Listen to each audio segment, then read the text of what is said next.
Member for Library. Thank you very much, Mr. Speaker. Mr. Speaker, I have listened to the member for Mico South and his cheerleaders speak, attack members of the opposition, claim how much they love the South, and question why the four of us were re-elected.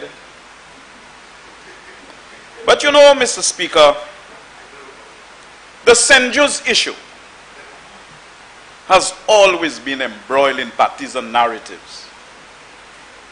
And any time you discuss St.Jude with members opposite, it is very difficult to situate the issue of St.Jude within the conflicting narratives and get a positive outcome.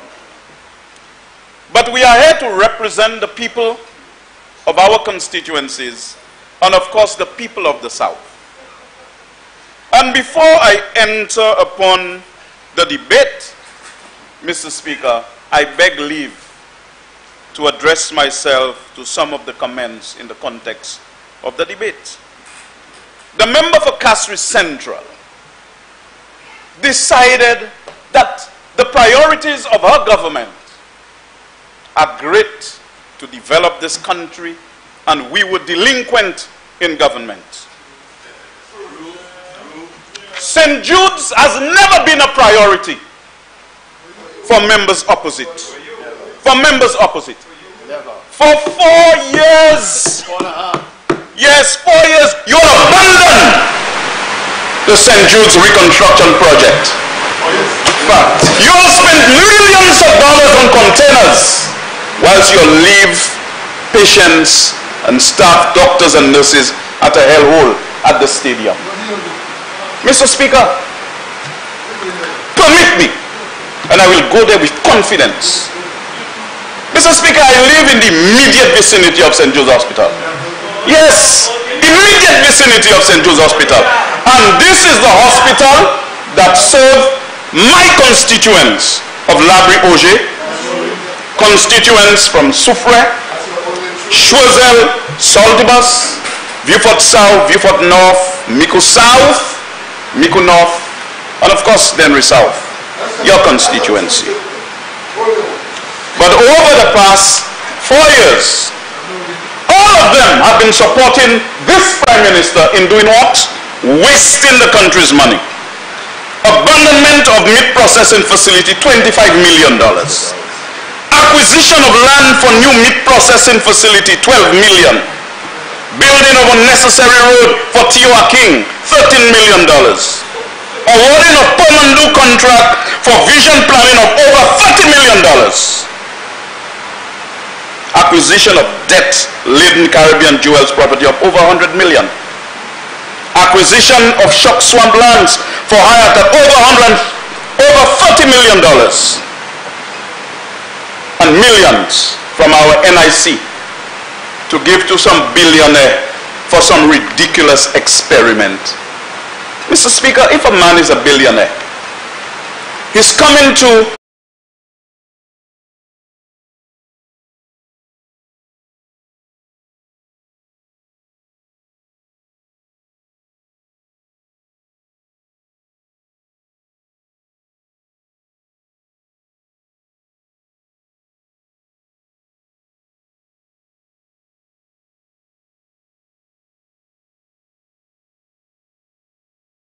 equivalent to half of the world's population, the poorest half of 3.8 billion people.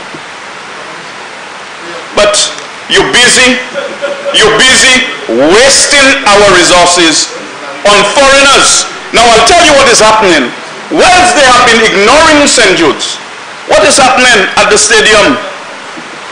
Mr. Speaker, I have said before that the stadium is a camping site.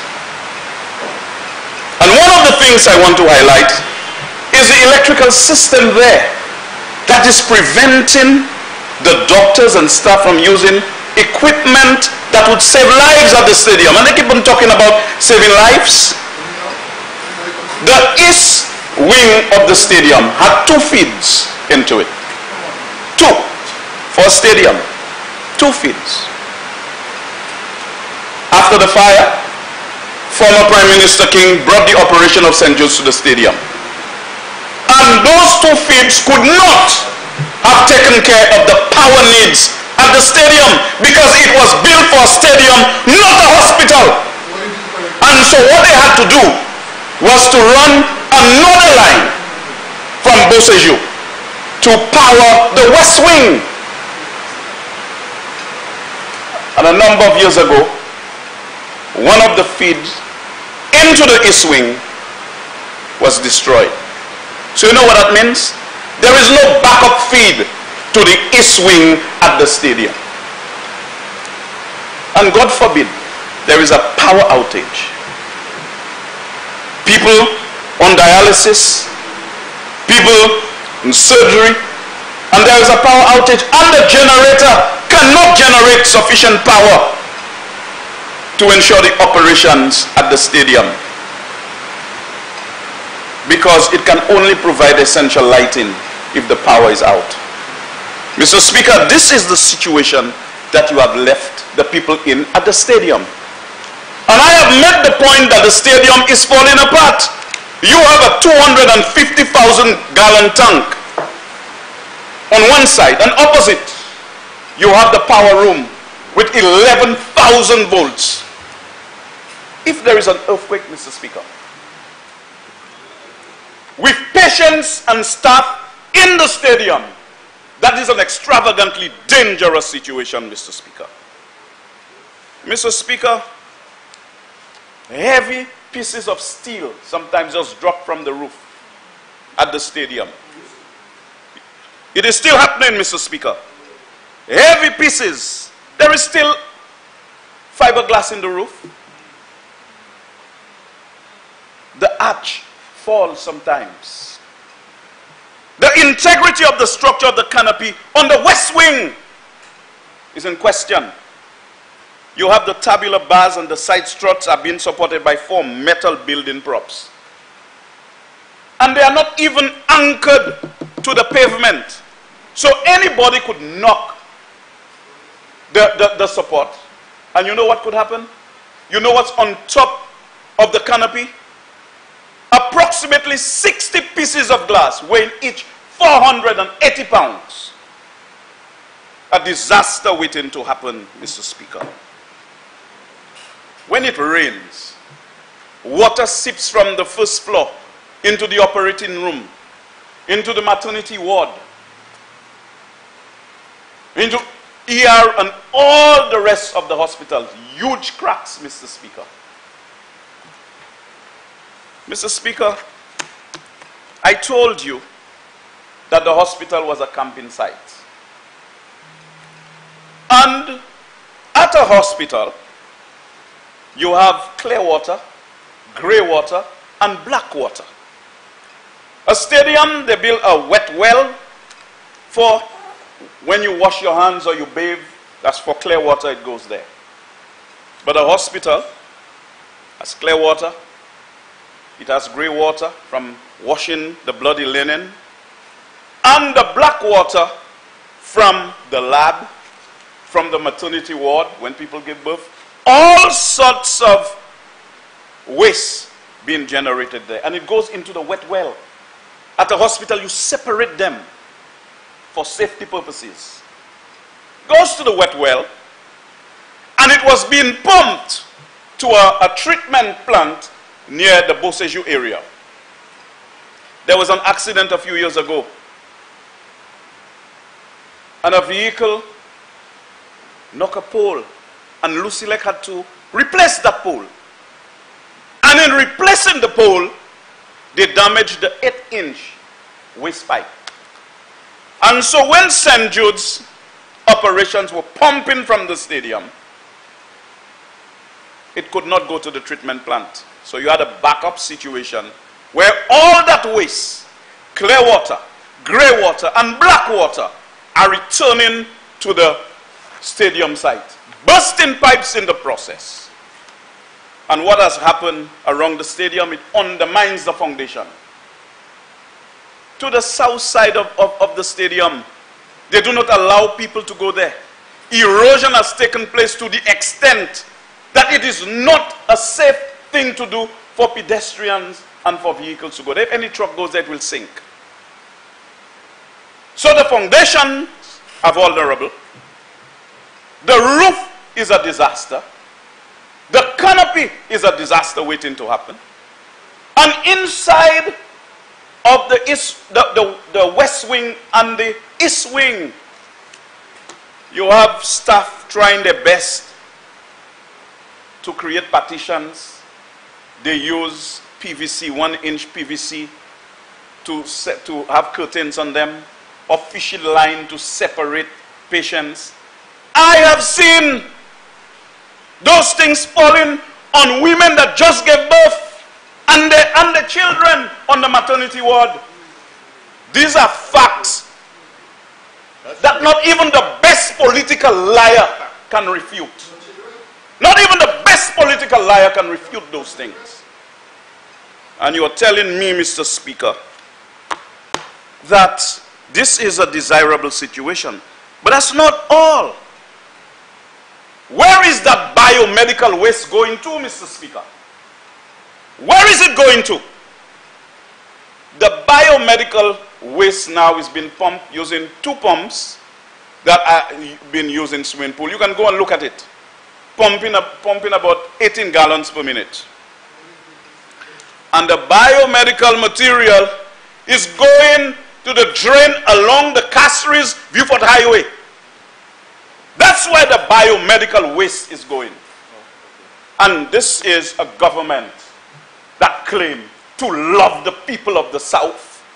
And the member for Castries Central would say that she loved the people of the South. If you love the people of the South, you would have ensured that St. Jude's was a priority. There was absolutely no reason to stop the reconstruction of the St. Jude's Hospital. For 4 years, now elections are coming. You're trying to move into gear. But like the member for Castries East said, you all fought 4 years with 40 years. So lalin kui jubawe. So Mr. Speaker, as I enter upon this debate in a more direct fashion, I recall Lord Marmion's predicament in Sir Walcott Scott's poem, Marmion. Faced with a conundrum of contradictions, Marmion exclaimed, and I quote, "Oh, what a tangled web we weave when first we practice to deceive," unquote. And whilst the Minister for Finance and the member for Miku South is not known for admitting deceptions, his utterances are frequently at wide variance with the truth. He has a very difficult relationship with the truth. Mr. Speaker, how can we deliberate this very important issue and listening to people make a mockery out of concerns for people when 3 persons perished in that fire, all from Beaufort North? And I remember them: Mernus Vigier of Bellevue, Claudius Soudin of Kaku, and Joseph Jean-Baptiste of Perrault, who could not have been saved in time. And this is not a laughing matter. And they come there and they say that this is politics. Mr. Speaker, when the fire occurred, like I indicated a few moments ago, the member for Castries North was the Prime Minister. And the member for Beaufort South was the leader of the opposition. And following that fire, it was Prime Minister King at the time who brought the operations to the stadium. However, 2 years and 3 months later, when the government changed, work had barely started on reconstructing St. Jude's Hospital. And there was no money available to proceed with the project. And we found a 10% fiscal deficit in the economy. You know what that means? You do not have the fiscal space you think you have to proceed to accelerate the completion of the hospital. So therefore you have to stabilize the economy. Despite this, Mr. Speaker, Prime Minister Kenny Anthony made annual allocations for the project from the capital budget. And as External Minister, I sought capital budget support from diplomatic allies. And just by way of example, $7.144 million from the Mexican government to reconstruct. And Prime Minister Anthony also secured a loan of US $20 million from the Republic of China and Taiwan. And after 4.5 years in office, the St. Jude's Hospital was 80% complete, with a projected completion date of December 2016 and commissioning date of February 2017. A balance of US $10 million was left on the Taiwanese loan to complete the project. It must be recalled, Mr. Speaker, that the Alan Shastney-led UWP at the time promised in its manifesto for the 2016 general elections to complete as a matter of priority the St. Jude's Hospital. Honorable member. You could have. We've dealt with that before. Yes, my lord. So you know what to do. Which part? The manifesto? No, we've dealt with this in the past. Did I say manifesto, Mr. Speaker? You know what to do. Mr. Speaker, the point is, he could have easily kept that promise had he stuck to the work plan already in motion and on track. Instead, he chose to stop the work, harass, frustrate, and persecute people working on the project. He commissioned a technical report, and the technical report never asked him to do the things that he wants to do, that monstrosity that he has by St. Jude's Hospital. Right? And that audit report cost almost $1 million. You wasted millions of dollars more on bringing containers. And you know what? Shelving in these containers collapsed on a worker and almost killed the employee at St. Jude's. It is now almost 4 years since you took office.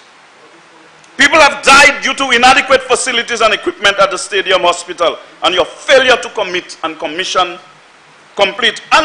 St. Jude's Hospital. Countless families can relate to incidents of losing loved ones prematurely because scans and other diagnostic equipment were not available to facilitate timely diagnosis and treatment. Mr. Speaker, it is indeed with a heavy heart that I say today that a constituent of mine that I left seemingly in good health when I traveled on official parliament business for 1 week. And during that week, she made her terrestrial demise at the stadium. Whilst they brought her into the emergency room, a monitor fell on her head at St. Jude's, and she died shortly after. She died shortly after, Mr. Speaker. Mr. Speaker, I'm not a pathologist, and therefore I will not proceed to establish in this house any cause of death. But the point is, I have been warning this government about the fact that St. Jude's, that stadium, is a physically threatening environment. I have given the family the privacy for them to reflect and decide the way forward. But I believe that they should explore the full spectrum of remedies. And my office stands ready to participate in any exercise that will secure justice for that family. Julietta Smith, rest in peace, my sister. Mr. Speaker, upon reading the resolution and title in particular, it is clear to me that this resolution is clothed in deception.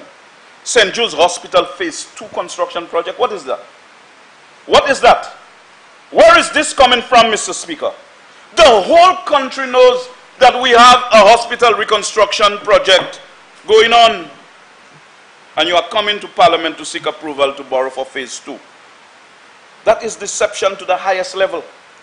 Where is your approved plan for this so-called Phase 2? Who did you consult on this?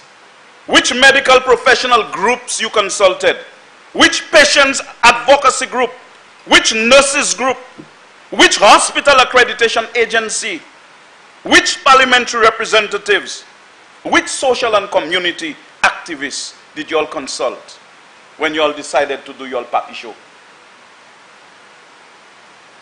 And Mr. Speaker, if this loan is for phase 2, what exactly is phase 1? And has it been completed? What is phase 1? You all coming to borrow for phase 2. What is phase 1?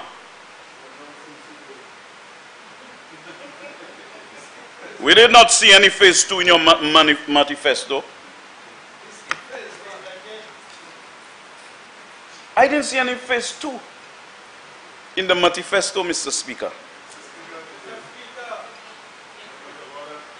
Honorable Member, I will ask that you now withdraw the statement. Which one? You know exactly what Which one, Mr. Speaker? We've dealt with this before. This is not the first time you've used the phrase. You want me to tell you? Yes. Okay. Start withdrawing the words manifesto that you gave. Oh, you see, Mr. Speaker, manifesto is in English. Now, manifesto say no savannah. So you don't want no savannah in this house? Withdraw this one. Of course, Mr. Speaker. You're in charge of this chamber. No Creole and I will, no Creole is allowed in this honorable house. So I will refrain, Mr. Speaker, sir. I bow. But Mr. Speaker,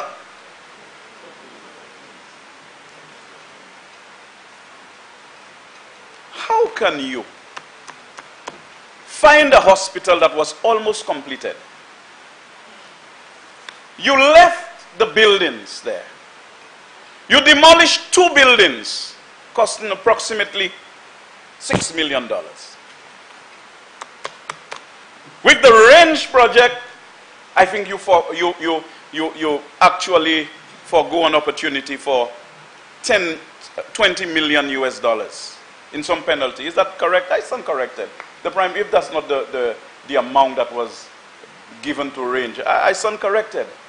But then that money that you give to that's $20 million that you'd have for the reconstruction of the hospital, that you did not have to come here to borrow $20 million. Mr. Speaker, I note that this loan is coming to Parliament a mere 21 days before the end of the current fiscal year and the start of the new fiscal period. What is the sudden urgency? What is the emergency when this government stalled the St. Jude's Hospital reconstruction project for almost 4 years? So what is the urgency? We are going into budget just now. Why are you coming at 21 days before you present your estimates and come and say you want money? You abandon it for 4 years. For 4 years. Yeah, but what is the urgency? What is the urgency of coming here? Okay? Yes. Why could the Minister for Finance simply include the loan in the budget for 2020-2021, which he will present next month? No, what is the urgency? You know what? Mr. Speaker, you know, St. Jude's obviously has never been a priority for the member for Miku South and his colleagues. Never been. Never, ever been a priority. I remember some time ago they came here all hot and sweaty about sinking fund. Sinking fund, sinking fund. And I suspect they are using that sinking fund to sink the country. I note on page 242 of the 2017-2018 estimates, an allocation of $12 million were allocated. And I note with great interest that on page 252 of the 2019-2020 estimates of revenue and expenditure, that $9 million was spent from the sinking fund. And obviously when they were selling the sinking fund, they said it was to pay loans and bonds. It would be interesting to note and to learn as to what the $9 million were used for. An allocation of 12 million was also made in the 2018-2019 estimates of revenue and expenditure. And you know, when I saw the relocation of St.Jude and the relocation of the dump, you know, I'm hoping in my mind, Mr. Speaker, that the $12 million in the sinking fund was not again used to accommodate Tio King and his foolishness. Now, I told the Prime Minister, in nature's irreversible onward march, new problems will always emerge from time to time, which requires urgent attention and resolution. Any failure, therefore, whether deliberate or inadvertent, to solve those problems will be brought forward and compounded by succeeding problems. So he has the whole situation of OKEU. He has the situation of St. Jude's, outstanding, brought forward, and we have to deal with coronavirus now. And he was borrowing like there's no tomorrow. And I warned the member for Miku South that when you borrow and your debt to GDP ratio increases, it limits space for fiscal maneuver. I have said that to him, and you know, he comes and get all bad in this honorable house. Like members of the opposition should not speak. You know, he is God in this chamber. He's God in this chamber, and nobody is supposed to disagree with him. And you come here and borrow $20 million US for St. Jude's reconstruction project phase 2. What phase 2? What is that all about? That monstrosity, what is it all about? Is it that Tio King said that he is fed up of people being at the stadium and he had to build a special hospital that would not interfere with his horses? There must be full disclosure. Now, is it that monstrosity, a place to a quarantine area for people in the Western Hemisphere? What is that monstrosity for? When we have our buildings, and all you had to do was to complete the buildings. Complete the buildings. Now the East Wing, you know, you try to make fun about chemical or Clorox and those kind of things. Of course, those things are effective. You know, in a hospital setting, the East Wing could have been completed in a few months, which could accommodate all the operations at the stadium. Why didn't you all complete the East Wing and bring them there? You all prefer to leave them in the biomedical waste. A foundation of a stadium that is undermined and a hurricane season is fast approaching. And all you all interested in are just horses and foolishness. Glan glan. Glan glan. The member for Miku South has a fetish for shiny objects which are of no development value. And he is brandishing those glan glan objects as effective weapons against unemployment, poverty. You can name it as if it's fei jewi tooth. But you know, Mr. Speaker,